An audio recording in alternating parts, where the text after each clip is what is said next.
If you have grown up using a smartphone or tablet, then using a laptop to access websites can be confusing. On a smartphone, you have icons that take you straight to your favourite app, but on a laptop, you must find a web browser, open it, remember the website URL, type it into the address bar and hit enter. That's a lot to remember. It would be easier if websites could behave a bit more like apps. Well, they can, using web shortcuts. Let's look at an example. I want to get to my university subject materials. I start by selecting a browser, opening it, and typing in lms.unimelb.edu.au. I click on Login to the LMS and then LMS Login. I enter my login details and I'm taken to my subjects. But what if I can't remember all those steps? Well, what we can do is save the page as an app. To do that on Windows, open Chrome.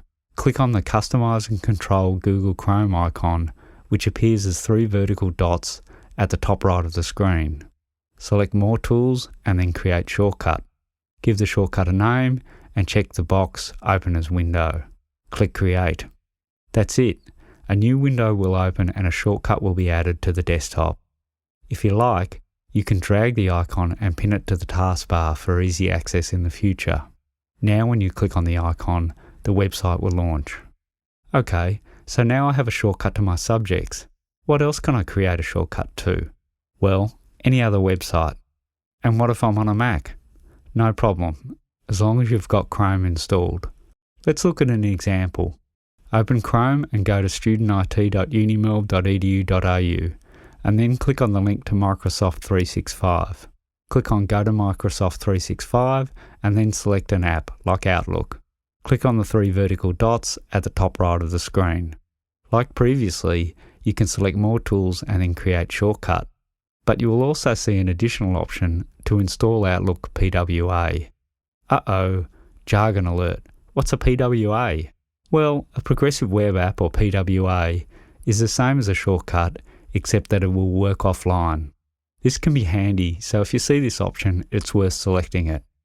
After adding the shortcut, Outlook will open in a new window and an app will be added to the Chrome Apps folder. Drag the icon onto the Finder bar for easy access in the future. If you can't remember all of these steps, no problem. You can download a copy of the instructions in the video description, including instructions for creating shortcuts on Chromebook. Now, a couple of words of warning. Like other websites, you will have to log in again after quitting your browser. And before you go crazy creating shortcuts, remember that you probably only want to create shortcuts to 2 or 3 of your most frequently visited websites. The rest are best stored as bookmarks in your browser. Now, if you've made it this far, here's a bonus tip. You can also create shortcuts to web pages on your mobile device. On an iPhone, open Safari and navigate to the site that you're interested in. Click on the Share Up arrow button at the bottom of the screen. Scroll down and select Add to Home Screen. That's it, an app should now appear. And there you have it, a simple way to get to your favourite websites.